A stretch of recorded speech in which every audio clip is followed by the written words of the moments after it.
Daniel Ross was 28 years old, a husband, recently married. Handsome in a boyish way that made him look younger than his years. He worked as a financial advisor, eager to prove himself, but struggling under debt.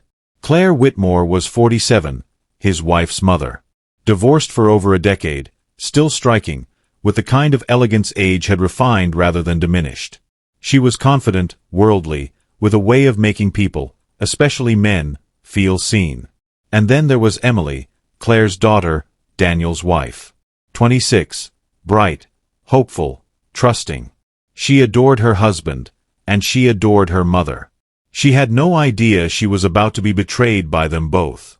It started innocently, or so Daniel told himself the first time it happened. Emily had asked her mother to come stay for a few weeks while she worked late on a hospital rotation. Emily was a nurse, committed, often exhausted, rarely home before midnight. That left Daniel and Claire in the same house. Two people who had no business spending so much time together. One night, after dinner, Daniel lingered in the kitchen while Claire poured herself a glass of wine. She looked at him with a faint smile.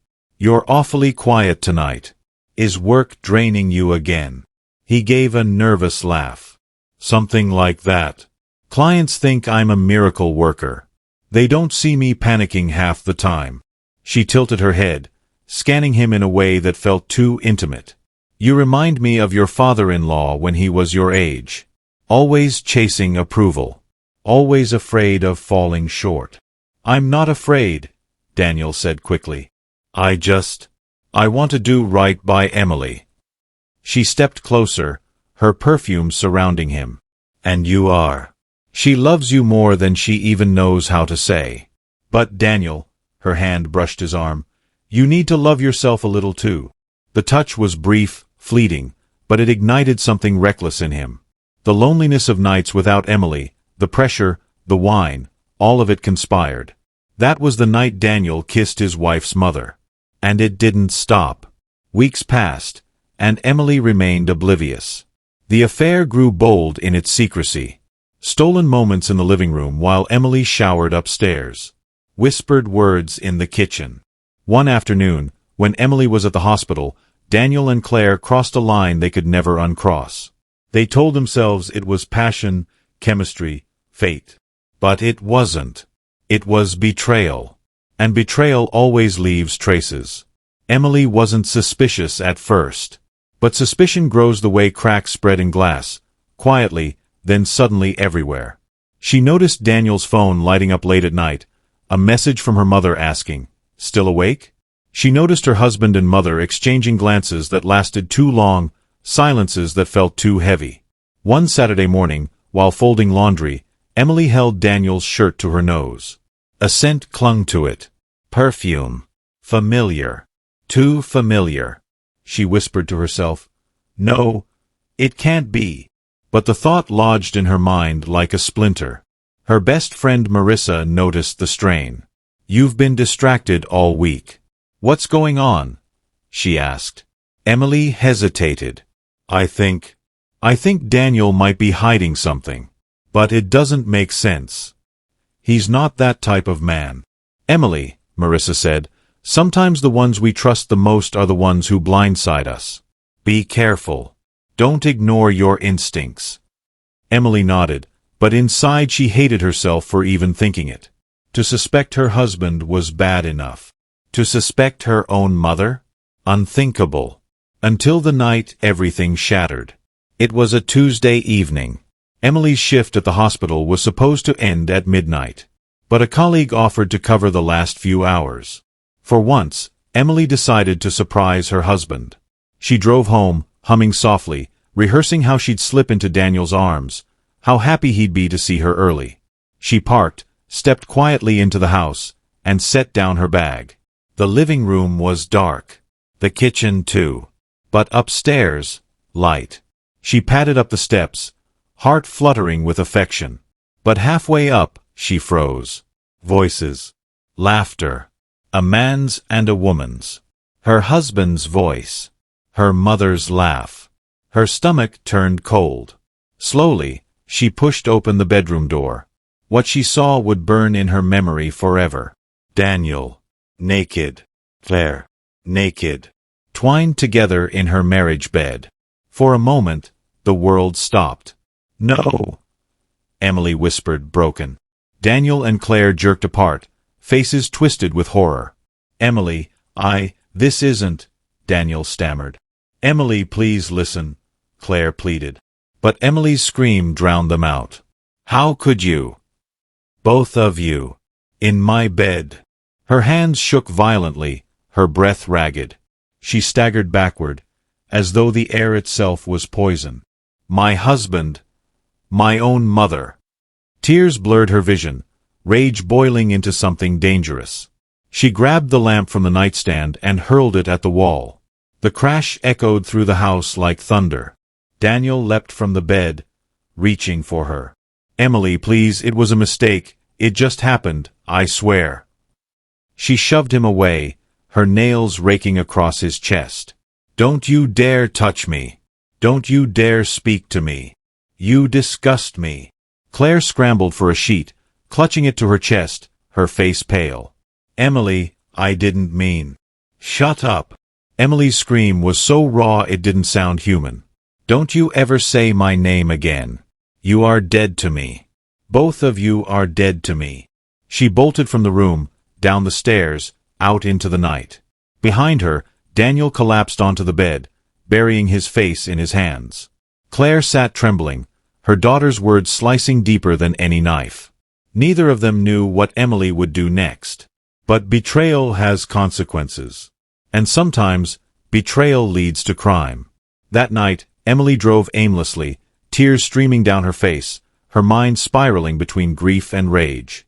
She thought of the years she had given Daniel, the trust she had placed in her mother. All of it, shattered in one moment. When she finally pulled over on a deserted road, she gripped the steering wheel until her knuckles whitened. They'll pay, she whispered into the dark. God help me, they'll pay for this. In that vow, a seed was planted. A seed that would grow into something violent, irreversible. The stage was set. For betrayal. For vengeance. For crime. Emily didn't sleep that night. She didn't even try. She drove aimlessly through the city until dawn cracked pale and merciless over the horizon. The world looked different now, sharper, crueler. The streets, the people, even her own reflection in the rearview mirror, everything was touched by betrayal. When she finally returned home, Daniel was waiting. He sat on the couch, head in his hands, eyes red from either tears or exhaustion. Claire was gone. Perhaps hiding in shame, or perhaps too cowardly to face her daughter again. Emily didn't speak at first. She stood in the doorway, staring at him. He looked up, his lips parting, desperate to explain. Emily, please. I'm so sorry. I never meant to hurt you. It just... Stop. Her voice was hoarse, cold. I don't want excuses. I want the truth. How long? Daniel swallowed hard, his Adam's apple bobbing. A few months. The words cut her deeper than she expected. She staggered, gripping the doorframe for balance. A few months. That meant holidays, family dinners, stolen glances right under her nose. And you thought I'd never find out? She hissed. He stood, reaching toward her. I was going to end it. I swear to you, Emily. I love you. It was a mistake. She slapped his hand away, her eyes blazing. A mistake is forgetting an anniversary. A mistake is leaving the stove on. What you did was a choice. Again and again. Tears welled in his eyes. I don't want to lose you. Her laugh was bitter, sharp as glass. You already have. She turned, storming upstairs. She packed a bag, stuffing clothes into it with trembling hands. She didn't know where she was going, but she knew she couldn't stay. Not in that house. Not with him. When she came back down, Daniel stood in the hallway, blocking her path. Please, don't go. We can fix this. Therapy, whatever you need. Her voice rose, trembling with fury. Get out of my way. For a moment, she thought he might grab her, stop her by force. but something in her eyes made him step aside. She brushed past him, the weight of her suitcase heavy in her hand, and slammed the door behind her. Emily stayed at Marissa's apartment for the next few days. She didn't tell her friend everything, at least not yet. Marissa didn't press, but she could see the storm in Emily's eyes. The sleepless nights. The sudden bursts of tears. One evening, Marissa finally asked, "What happened?" Emily hesitated, then whispered, "It was Daniel. And my mother." Marissa froze, her mouth falling open. "What?" "They've been having an affair. 4 months. I caught them. In my bed." Marissa's hand flew to her mouth. "Emily. Oh my God." The silence stretched. Emily stared at her hands, twisting them in her lap. "I feel like my whole life has been a lie. The man I married. The woman who raised me. They've destroyed everything." Marissa touched her arm gently. "You don't have to go through this alone. Whatever you decide to do, I'll be here." But Emily's mind was already racing in directions she couldn't admit aloud. She didn't want comfort. She wanted justice. She wanted them to suffer. Daniel tried to call. Dozens of times. Emily ignored everyone. He sent messages, apologies, pleas, declarations of love. She deleted them all. Claire reached out too, emails and voicemails full of guilt and regret. Emily blocked her. But ignoring them wasn't enough. Each day, the anger grew. She imagined them together, laughing at her behind her back, whispering in the shadows. The thought made her chest tighten until she could barely breathe. One night, alone in Marissa's apartment, Emily opened her laptop and began searching. Articles about betrayal. Stories of revenge. Legal ways, illegal ways.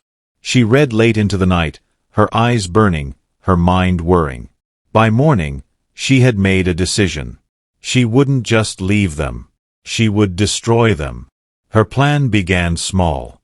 She returned to the house when Daniel was at work and Claire was gone. She still had keys, and she let herself in. She walked through each room slowly, absorbing the life that was supposed to be hers. The photographs on the walls. The wedding album on the shelf. She felt sick. In their bedroom, the sheets had been changed, the bed neatly made. But Emily saw it as a crime scene, tainted forever. She opened Daniel's desk drawer and found bank statements, contracts, files from his clients. She took photos of everything. She knew Daniel's firm had strict codes of conduct. If there was even a hint of misconduct, it could ruin him. Next, she drove to her mother's house. She sat in the car across the street, watching. Claire moved around inside, watering plants, sipping wine, talking on the phone. She looked so normal, so unbothered. Rage boiled inside Emily. She began following her. To the grocery store. To the yoga studio. To the cafe where she met friends. Emily watched, unseen, documenting everything. She wasn't sure yet how she'd use it, but she knew she would. Days turned into weeks. Daniel grew frantic. He left messages saying he was losing sleep, that he was falling apart without her. One voicemail, his voice cracking, said, "Emily, I'll do anything. Please. Just talk to me." Claire sent a letter, handwritten, begging forgiveness. Emily tore it in half without reading the rest. The angrier she grew, the clearer her purpose became. She no longer wanted reconciliation. She wanted revenge that would scar them as deeply as they had scarred her. But anger is a dangerous guide. It whispers in your ear, pushes you toward edges you never thought you'd approach. One night, Marissa found her sitting at the kitchen table, staring at a notebook filled with scribbles, names, dates, numbers. "Emily," she said softly, "what are you doing?" Emily looked up, her eyes fever-bright. "I'm taking back control. They took everything from me. I won't let them walk away unpunished." Marissa frowned. "Emily, I'm worried. You're scaring me. What exactly are you planning?" Emily closed the notebook, her voice calm but chilling. "You don't want to know." A week later, Emily made her first move. She anonymously sent copies of Daniel's bank files to his firm, highlighting questionable transactions that could be misconstrued as misconduct. She didn't know if it would stick, but it would raise suspicion. Next, she mailed photos of Claire and Daniel together to relatives, cousins, aunts, people who would whisper and judge. She included no explanation, just the evidence. The whispers began to spread like wildfire. Daniel called her again, furious this time. "What the hell are you doing?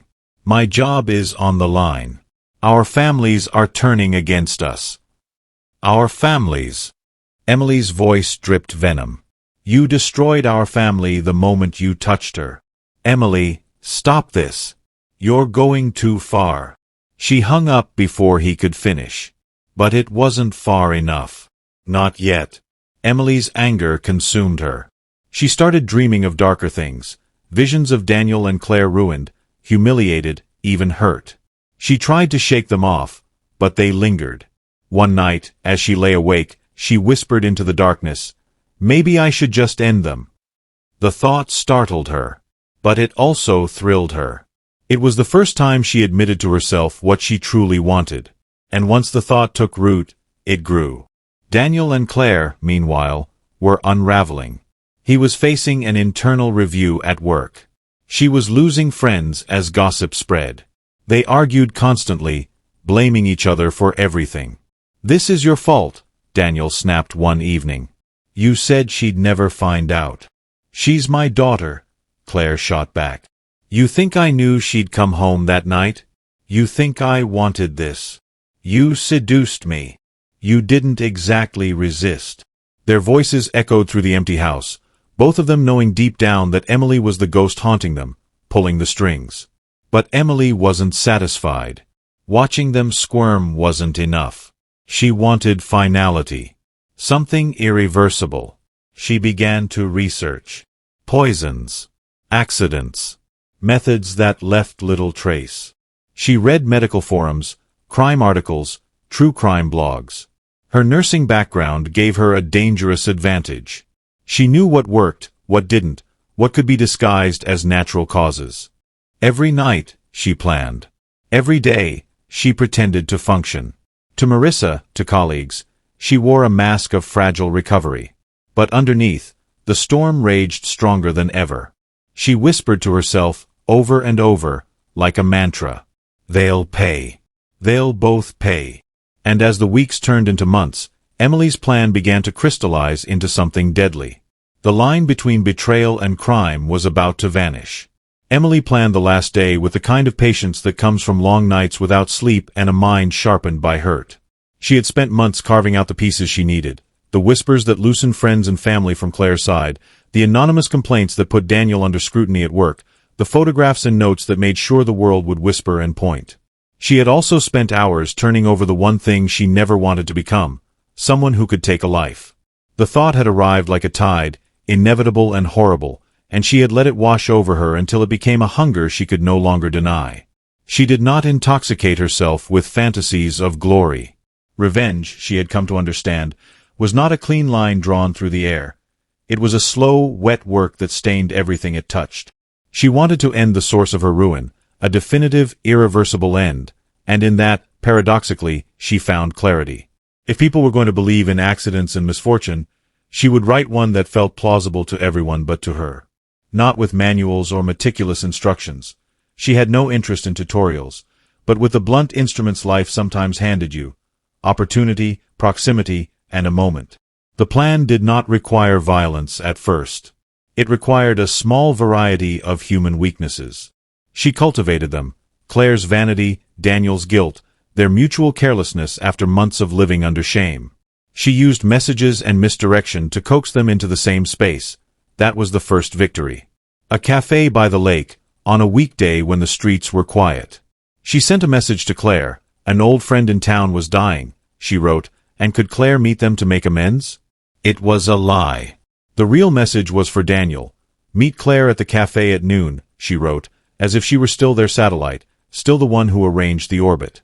The fabrications were petty, but they were the kind of petty that built inevitability. When the day arrived, the sky was an ache of low clouds, the kind of dull, gray softness that softened edges and made people move more slowly. Emily watched them from her car a block away, hands trembling but face stony. Claire arrived first, hair perfect, scarf a notch too elegant for a Tuesday.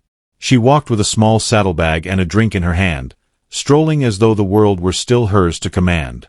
Daniel pulled up in his car a few minutes later, anxiety made visible in the way he hesitated before unlocking the door. He saw Claire, and for a heartbeat the old chemistry, the foolish, guilty spark, rekindled like a match to tinder. Emily's throat tightened. She had made them want this reunion. She had threaded the message, nudged the timing, and now they were both here. They sat at a table by the window that looked out over the lake. Claire laughed again, light, rehearsed, the laugh of someone trying to reclaim herself. Daniel's hands trembled on his coffee cup. Emily watched them through the glass, framed by the cafe's interior, a portrait of what once had been. She saw how easily they slid back into their shared dialect, the small jokes, the glances moved like secret code. The sight hardened her, made something within her go cold and steady. She could have left then, could have gone home and let the slow burn she'd set consume them in the social fires she had already started. But the months of watching their faces at night, of replaying her discovery again and again, the way she had opened the bedroom door and seen them there, all of her certainty shredded, had taken away the option of a distant vengeance. She wanted finality. She wanted to hold the proof that they could not repair themselves, could not come back to her with tears and apologies and the hollow promise of therapy. She wanted them to face an end that matched the end they had given her life. The opportunity presented itself more simply than she'd expected. Claire, after a cigarette outside, mentioned in passing that she wanted to walk along the lake to clear her head. Daniel, who had been trying to salvage something like decency, insisted on walking with her. They left the cafe without looking back. Emily followed at a distance. She kept her car running with the engine low, breathing recycled air while she waited for their forms to cross the path of trees that lined the water. The path was quiet, the few early walkers giving them space as if they, too, sensed the fragility of the scene. Claire and Daniel moved slowly, the way people move when they're showing the world that nothing is wrong. In truth, they had already been undone. She could have called someone to witness what the future would be, a friend who would later testify that Claire had been reckless, or that Daniel had been pleading. She could have put a camera on a bench and let the world swallow the images. But the mechanics of evidence bored her. She wanted the rawness. She wanted the moment where choices were final. They rounded a small bend where the boardwalk narrowed over a shallow inlet, the lake lapping quietly against the supports. The space tightened. Emily parked, cutting the engine, and watched from where a clump of reeds partially hid her view. She could see the outline of Claire's scarf flicker, the warmth of Daniel's shoulders bend toward her in a pleading gesture. Claire laughed, then a quick look. There was something fierce and fragile in her face. Daniel's hand reached for Claire's arm. They were close enough now that she could hear the hush of their voices in bursts, private syllables that made her ears ache. She stepped out, walked toward them along the boardwalk, a sudden figure emerging from the gray. They saw her and turned. For a heartbeat, the world hung suspended, like a held breath. "Emily," Claire said, surprise folding into a face that tried to be contrite and panicked at once. "What are you doing here?" Daniel asked, attempting an explanation that had nowhere to begin. Emily did not speak for a long second. She had rehearsed this scene to the point that it could have been mechanical, but the reality was always sharper than rehearsal. All the rehearsed words seemed small and petty.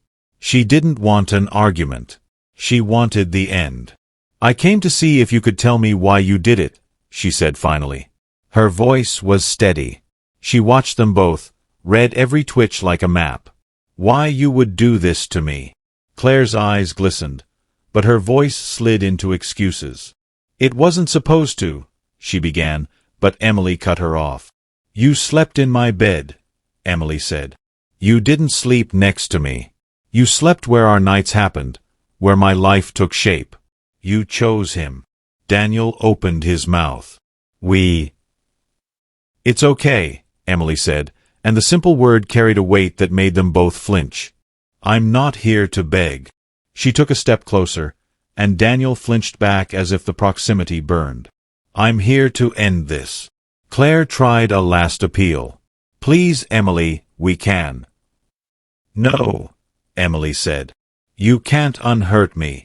Her gaze slid from Claire to Daniel, and the two of them seemed to shrink under it. You can't unmake what you made.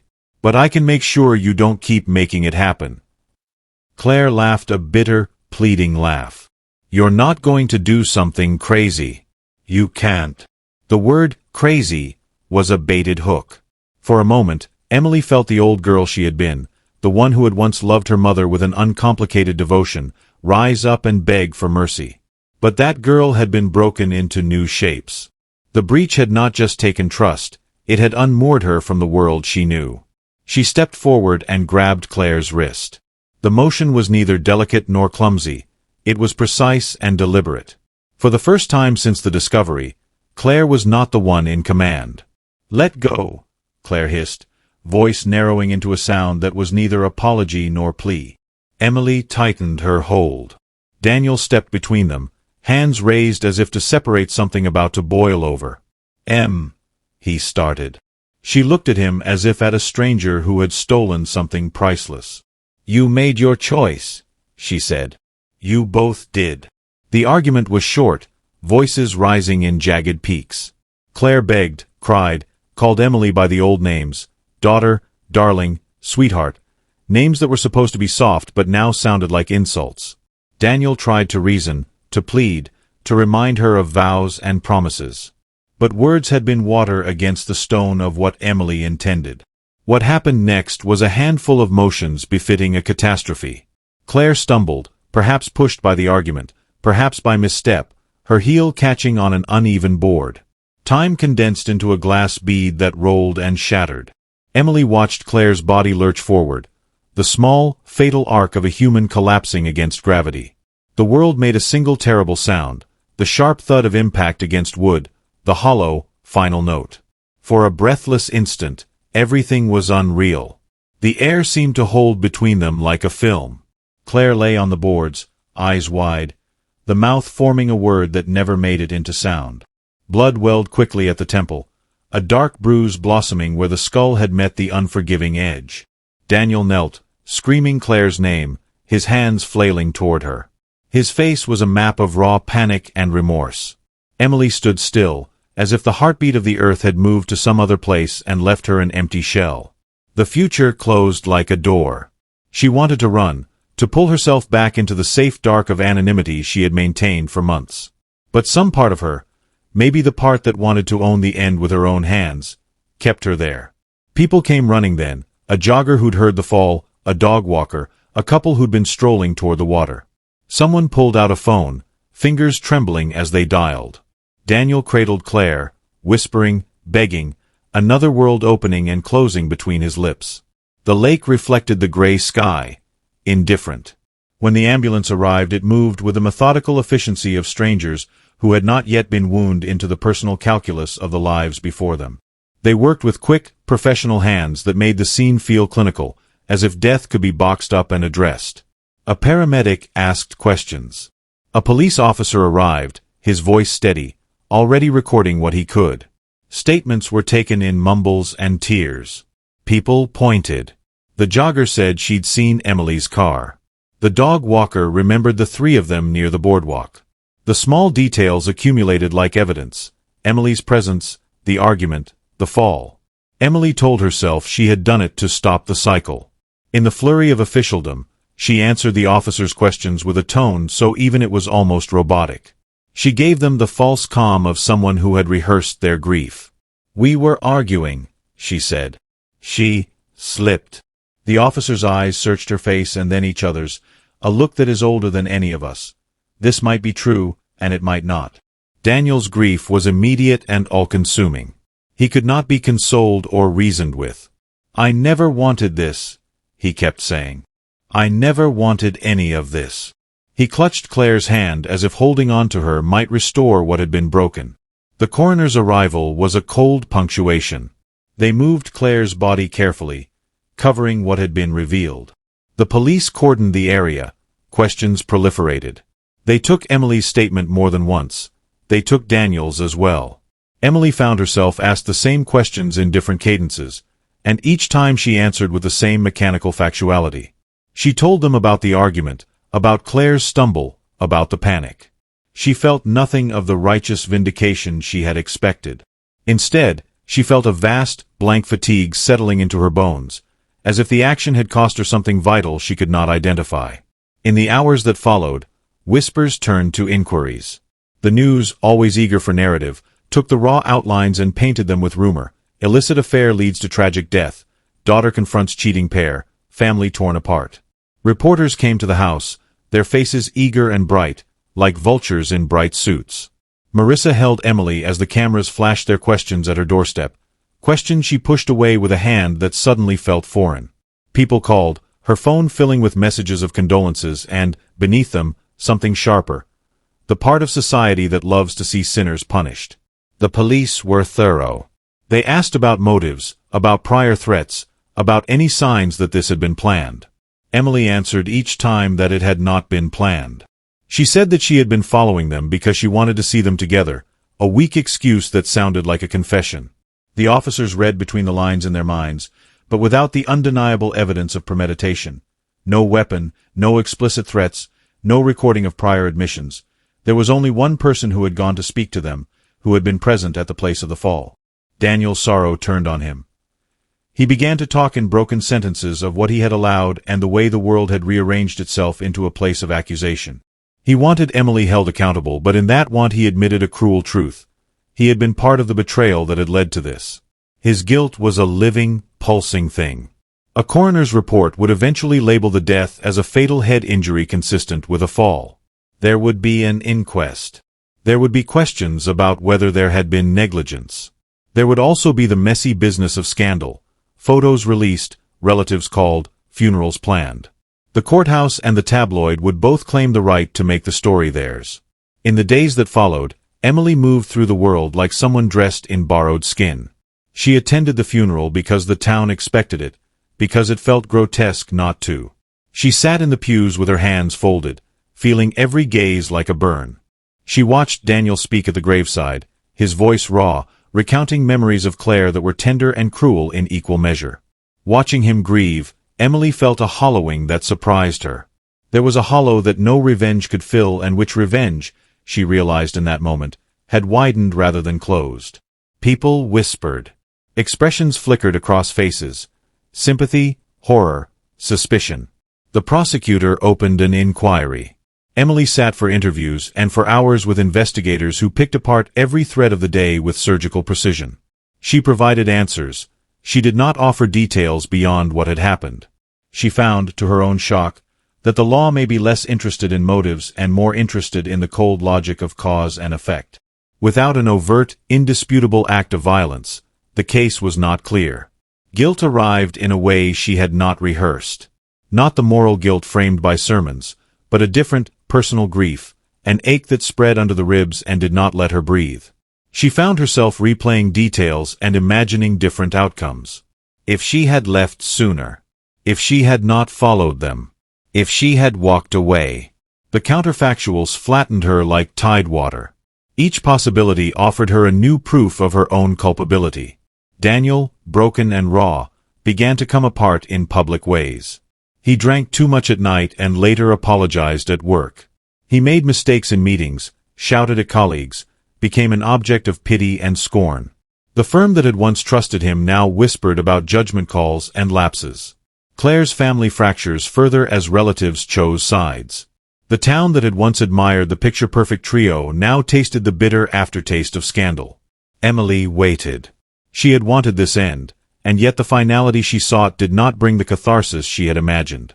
The world had not been made right. It was only different. There was a quiet line between justice and retribution that she had crossed, and finding herself on the other side felt like stepping into unfamiliar weather. Then, one night, while the house still smelled faintly of lilies from the funeral, the police came to her door. They had new questions. Someone had found a small scrap of fabric snagged beneath the boardwalk where Claire fell, and the lab wanted to test it. They wanted to speak with Emily again about where she had stood. The questions were precise, their tones careful. She answered them. She told the truth as she had told it. She had followed, she had confronted, Claire had stumbled. She did not say what she had felt at the moment Claire's body hit the boards, nor did she say what she had planned before that meeting beyond a desire to end the affair. The lawyers and the detectives considered her statements and the mundane details, the phone records, the surveillance footage from the cafe, and they weighed them in the slow scales of the law. Months passed. The legal system, with all its waiting and calculation, chose to pursue the case as a tragic accident. There was no smoking gun of premeditation.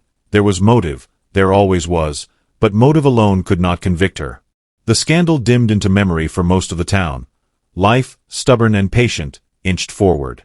Emily continued to live with the knowledge of what she had done. Some nights she woke up and could not feel the bed beneath her. She saw Claire's face, those bright eyes, the quick laugh, and she could not tell if what lodged in her throat was the taste of triumph or of abject defeat. The wound she had inflicted upon herself was perhaps the cruelest theft of all. She had taken from herself the right to return to the person she had been. Daniel left town after a time, driven by a restlessness that felt like penitence. He wrote letters to no one and sometimes to Emily, letters that were echoes of apologies and confessions, then burned them in a small metal bin in a backyard late at night. People asked whether he would ever return. Some said redemption was possible. Others said memory curdles into something that aches forever. The lake remained. The boardwalk endured the seasons. Ice in winter, algae in the spring, weddings held on the pier for other couples who did not imagine the past embedded in its planks. Life, relentless, continued its indifferent work. Emily learned, too late, that murder does not give neat ends. It gives consequences that sprawl and erode and rearrange lives into something else, something that needs to be tended like a wound that never properly heals. She had acted out of the most human of urges, hurt, and the world responded in human ways. Investigation, mourning, rumor, the slow eroding of reputation.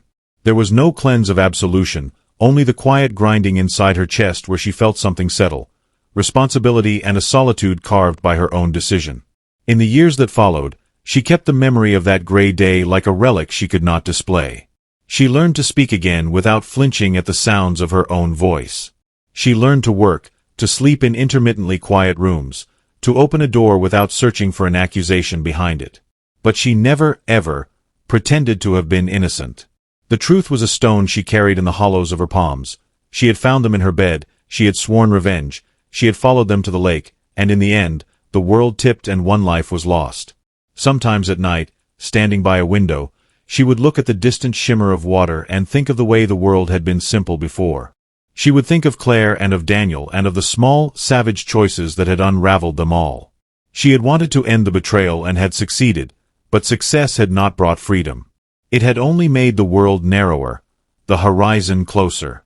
She had won what she had set out to claim, and found that the price had been higher than any of the small satisfactions she had imagined. There are endings that make sense in storybooks. A clean justice, a villain's confession, a hero's triumph. Real life, when it folds into fiction, does not always grant such neatness. In the end, everything becomes a ledger. Who loved whom, who lied, who paid. Emily had tallied her losses and crossed off the names she could not forgive. The final entry was not a victory. It was a sentence written in a hand now tremulous with regret. She had avenged herself, and in that act she had sealed a fate that would follow her into every room she ever entered again. The lake kept it secret, the boardwalk remembered the sound of the fall, and people carried different versions of the truth in their mouths like seeds. Some said she had been punished by fate. Some said she had been punished by the law of small towns and smaller mercies. Emily, who had once believed in repair and forgiveness, held the memory closest and alone. In the quiet after the storm, she learned the most dangerous and honest thing of all, that the end of one life can never fully answer the question of what was lost. Thanks for watching. Subscribe and like this video for more true crime video. Don't forget to leave your thoughts and theories in the comments section below. Take care and see you in the next video.